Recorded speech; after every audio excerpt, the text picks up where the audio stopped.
नमस्कार मेरे प्यारे विद्यार्थियों, मैं अरुण सिंह हिंदी अध्ययन की इस कक्षा में आप सबका तहे दिल से फिर से स्वागत करता हूं, फिर से अभिनंदन करता हूं।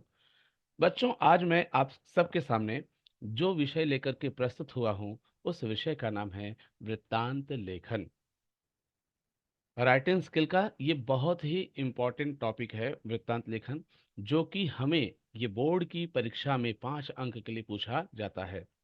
वृत्तांत, अगर हम शब्द की बात करें तो वृत्तांत शब्द का अर्थ होता है घटना का विवरण करना।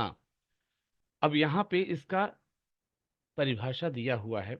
अब क्या है, क्या घटनाएं हैं उसको हमें समझना है, क्या परिभाषा है उसको हमें देखना है।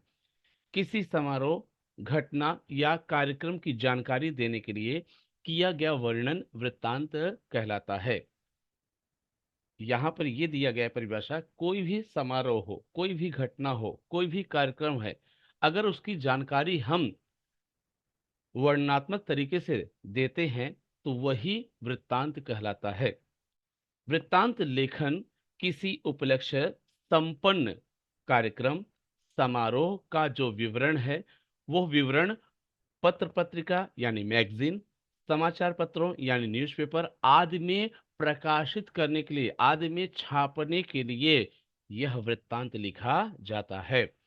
और वृत्तांत जो होता है बच्चों, सत्य घटना पर ही आधारित होता है, इसीलिए इसे रिपोर्टाज भी कहते हैं। इसे एक और नाम से भी हम जान सकते हैं, जिसका यहाँ पे जिक्र है, रिपोर्टाज। बच्चों, अब हमें ये समझना है कि वृत्तांत लिखते समय कौन कौन सी बातों का ध्यान रखना चाहिए। ये सबसे जरूरी काम है। तो वृत्तांत लिखते समय हमें किन किन बातों का ख्याल रखना चाहिए, वो हम समझ लेते हैं। पहला क्या है, शीर्षक। वृत्तांत को एक उचित और आकर्षक शीर्षक दें। शुरुआत इसी से ही होता है, शीर्षक से। तो हमारा शीर्षक उचित होना चाहिए, सही होना चाहिए और अट्रैक्टिव होना चाहिए। दूसरा है स्थान। वृत्तांत का आरंभ समारोह या घटना के स्थान से करें, चाहे वो घटना या स्थान गांव हो या शहर, उसका हमें जिक्र करना ही करना है स्थान के रूप में। दिनांक, स्थान के बाद दिनांक लिखा जाता है, तो उसे भी हमें बखूबी ढंग से देखना होता है, लिखना होता है। समारोह कार्यक्रम, कौन सा समारोह किस विद्यालय में किस समय मनाया गया, इसका भी वर्णन किया जाता है। तो ये सारी चीजें हमें वृत्तांत लिखते समय लिखनी होती है। कौन सी संस्था है, कौन सा विद्यालय है, कहाँ पर मनाया गया है, शहर क्या है, गांव है क्या है, उसका भी हमें वर्णन वृत्तांत में करना होता है। कार्यक्रम के अध्यक्ष, प्रमुख। वृत्तांत के अंतर्गत कार्यक्रम के अध्यक्ष, अतिथि एवं प्रमुख का भी उल्लेख करना होता है। तो जो भी हैं अतिथि, अध्यक्ष, उनका भी हमें नाम लिखना होता है, नाम को वहां पे शो करना होता है, वो जरूरी है। शैली, वृत्तांत वर्णनात्मक या कथात्मक शैली में लिखा होना चाहिए। यानी हम वर्णन करके भी लिख सकते हैं और कथात्मक यानी कहानी के अंदाज में भी लिख सकते हैं। अगला, संक्षिप्त। वृत्तांत संक्षेप में क्रमवार और प्रभावशाली होना चाहिए, यानी संक्षेप में लिखना चाहिए और वो वृत्तांत हमारा प्रभावशाली होना चाहिए। इसमें उचित बातों का ही समावेश होना चाहिए, मतलब जो विषय दिया है ना, उसी विषय से संबंधित हमारी विचारधारा होनी चाहिए, उन्हीं का समावेश होना चाहिए। नेक्स्ट है भाषा। वृत्तांत भूतकाल में होना चाहिए तथा उत्तम पुरुष वाचक सर्वनाम शब्दों का प्रयोग इसमें नहीं होना चाहिए। यानी जब भी हम वृत्तांत लिखते हैं तो वो भूतकाल में ही होनी चाहिए और इसमें उत्तम पुरुष वाचक जो सर्वनाम है, वहां पर इसका उपयोग होता नहीं है। समापन और आभार व्यक्त करना। समारोह के अंत में समापन एवं आभार प्रदर्शन का वर्णन होना चाहिए। तो वो अंत में हमें वो चीज दिखाना होता है, कब शुरू हुआ और कब खत्म हुआ, ये सारी चीजों को हमें वृत्तांत में जगह देनी होती है। तो चलिए हम आगे बढ़ते हैं। बच्चों, अगर आपने अभी तक वीडियो को लाइक शेयर सब्सक्राइब नहीं किया, प्लीज वीडियो को लाइक शेयर सब्सक्राइब कर दीजिएगा। आप लोगों से मेरा यह विनम्र आग्रह है, निवेदन है कि आप वीडियो को लाइक शेयर सब्सक्राइब कर दें और बेल आइकॉन का बटन दबा दें, ताकि कोई नया विषय आए तो वो उस विषय का आपको ज्ञान हो सके, नोटिफिकेशन के द्वारा आपको जानकारी मिल सके। अब इन शॉर्ट में देखते हैं क्या है ये घटना या समारोह, कब आयोजित व समाप्त हुआ। तो जो भी घटना है, जो भी समारोह, जो भी कार्यक्रम है, कब वह आयोजित हो रही है और कब उसका समापन हो रहा है, किस स्थान पर आयोजित किया गया। उस स्थान क्या है, गांव है, शहर है, किसने आयोजित है किया है, अर्थात वो कौन सी संस्था है, उसका नाम लिखना होता है, किसकी अध्यक्षता में आयोजित हुआ है, वो भी हमें वहां पे मेंशन करना होता है। और कार्यक्रम में क्या क्या हुआ, मतलब क्या क्या उसमें कार्यक्रम प्रस्तुत हुए, उसका भी हमें जिक्र करना होता है, वर्णन करना होता है। तो ये सारी चीजों को आपको ध्यान में रखना है, कब, जब आप वृत्तांत लिख रहे होते हैं। शिक्षक दिवस पर 80 से 100 शब्दों में वृत्तांत तैयार कीजिएगा। अब यहाँ पर हमें अपने मन से स्कूल का नाम डालना होगा। और शिक्षक दिवस आपको पता ही है 5 सितंबर को होता है, कार्यक्रम 5 सितंबर को होगा, लेकिन ये आपको न्यूज़पेपर और मैगजीन में अगले डेट पर ही दिखाई देगा, छपने के लिए जाता है। चलिए, वृत्तांत लेखन। दयानंद विद्यालय में शिक्षक दिवस समारोह संपन्न। कार्यालय प्रतिनिधि द्वारा, बच्चों यहाँ पे ना 3 चीजों का ध्यान रखना, कार्यालय प्रतिनिधि द्वारा, छात्र प्रतिनिधि द्वारा या संवाददाता प्रतिनिधि द्वारा। ये तीनों चीजों को आप लिख सकते हो, चाहे कार्यालय प्रतिनिधि लिखो, चाहे छात्र प्रतिनिधि लिखो, लिख सकते हो। तो दयानंद विद्यालय में शिक्षक दिवस समारोह संपन्न, कार्यालय प्रतिनिधि द्वारा, यानी स्कूल का जो ऑफिस है उसके द्वारा ये भेजा गया है, क्या करने के लिए, न्यूज़पेपर और मैगजीन में छपने के लिए। मुंबई, 6 सितंबर 2023।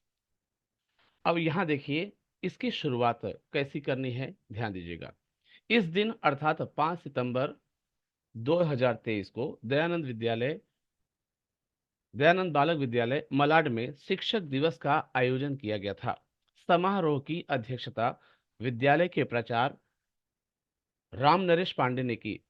समारोह का प्रारंभ सुबह 9 बजे सरस्वती वंदना से हुआ। इसके बाद प्राचार्य महोदय ने मंच पर रखे हुए डॉक्टर राधा कृष्णन के चित्र पर माल्यार्पण किया। उन्होंने डॉक्टर राधा कृष्णन का परिचय दिया और बताया कि शिक्षक दिवस उनके जन्मदिन 5 सितंबर के उपलक्ष्य में मनाया जाता है। इसको हम पैराग्राफ डिवाइड करके भी लिख सकते हैं और इस तरह से एक लाइन छोड़ के भी लिख सकते हैं। विद्यालय के उप प्राचार्य लालचंद दुबे जी ने अध्यक्ष महोदय का शाल और पुष्प गुच्छ देकर उनका स्वागत किया। इस अवसर पर वक्ताओं ने शिक्षकों के महत्व के बारे में बताया। शिक्षक दिवस के अवसर पर भाषण व नृत्य नाटिका का मंचन किया गया। विद्यार्थियों की ओर से विद्यालय के हर एक शिक्षक को पुष्प गुच्छ देकर भेंट किया गया। उप प्राचार्य ने आमंत्रित व्यक्तियों एवं अध्यक्ष महोदय का आभार व्यक्त किया और सुबह 11:30 बजे कार्यक्रम राष्ट्रगान के साथ समाप्त हो गया। ध्यान दीजिएगा, कब शुरू हुआ, सुबह 9 बजे, और कब समाप्त हुआ, 11:30 बजे। और आप देखिए यहाँ पर जो मुख्य अतिथि थे, जो अध्यक्ष थे, वो उनका भी जिक्र हो गया है, समझे क्या। तो इन सारी चीजों को अपने वृत्तांत में जगह देनी होगी।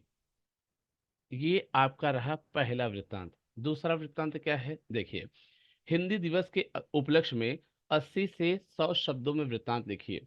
अब यहाँ स्कूल का नाम दिया है, नव भारत विद्यालय में हिंदी दिवस का शानदार समारोह संपन्न। बच्चों यहाँ पे गलती हुआ है, समारोह होना चाहिए, समारोह लिख दिया है, उसके लिए मैं आप लोगों से क्षमा चाहता हूँ। कार्यालय प्रतिनिधि द्वारा, थाने, 15 सितंबर 2023। तो जैसे हमने पहले वृत्तांत को लिखा है, वैसे ही थोड़ा सा विषय को बदलते हुए हमें हूबहू इसको भी लिख देना है। ये मैं रीड कर देता हूँ, अगला जो है आपके सामने आएगा, प्लीज आप उसे देख लीजिएगा। इस दिन 14 सितंबर नवभारत विद्यालय में सुबह 9 बजे हिंदी दिवस समारोह का भव्य आयोजन किया गया। शिक्षकों के मार्गदर्शन में विद्यालय के छात्र छात्राओं ने अनेक कार्यक्रम प्रस्तुत कर कार्यक्रम को सफल बनाया। प्रमुख अतिथि के रूप में हिंदी भाषा के सुप्रसिद्ध लेखक सुरेश चंद्र मिश्र कार्यक्रम में उपस्थित थे। विद्यालय के प्रधानाध्यापक शिव बहादुर सिंह ने अध्यक्ष महोदय का पुष्प गुच्छ देकर सम्मान किया। अध्यक्ष महोदय ने हिंदी संबंधी गतिविधियों पर प्रकाश डाला। स्कूल के प्राचार्य शिव बहादुर सिंह जी ने हिंदी दिवस का महत्व बताया। उन्होंने आज हिंदी भारत के हर एक क्षेत्र में बोली जाती है, साथ ही साथ विदेशों में भी बोली और जानी जाती है। इस विषय पर उन्होंने अपने विचार को प्रस्तुत किया। विद्यालय में हिंदी दिवस के इस अवसर पर हिंदी वाद विवाद प्रतियोगिता, हिंदी भाषण प्रतियोगिता आदि का आयोजन किया गया। विद्यालय के कुछ छात्र ने नृत्य व नाटिका का रंगारंग कार्यक्रम प्रस्तुत कर इस दिन की शोभा में चार चांद लगा दिए। कक्षा 10वीं के एक छात्र ने अपने प्रभावपूर्ण भाषण में हिंदी दिवस के अवसर पर सभी लोगों का आभार प्रकट करते हुए धन्यवाद किया और सुबह 11 बजे कार्यक्रम का समापन हुआ। तो कब शुरू हुआ, कब समाप्त हुआ, कौन उसके मुख्य अतिथि हैं, कौन प्रधानाध्यापिका है, इन सब चीजों का हमें जिक्र करना होगा हिंदी दिवस के इस वृत्तांत में। अब अगला जो है बच्चों आपके सामने है हिंदी बाल विद्या मंदिर में स्वच्छता अभियान का आयोजन। तो ये स्वच्छता आयोजन जो होता है वो 2 अक्टूबर को होता है, गांधी जी के जन्मदिन पर 2 अक्टूबर को। लेकिन इसका जो प्रकाशन होता है यह प्रकाशित कब होता है, 3 अक्टूबर को। तो वो सारी चीज़ों को यहाँ पे जगह दी गई है, आपको दिखाया गया है कैसे लिखना चाहिए। 3-4 विषय हैं, चाहे वो शिक्षक दिवस हो, हिंदी दिवस हो, या स्वच्छता दिवस हो, या बाल दिवस हो। ऐसे सारे दिवस को अपने शब्दों के आधार पर आप बहुत ही अच्छे तरीके से लिख सकते हो। अगर अभी तक आपने वीडियो को लाइक शेयर सब्सक्राइब नहीं किया, प्लीज़ वीडियो को लाइक शेयर सब्सक्राइब ज़रूर कर दें और बेल आइकॉन का बटन दबा दें ताकि नोटिफिकेशन के द्वारा आपको वीडियो की जानकारी मिल सके। धन्यवाद। नमस्कार।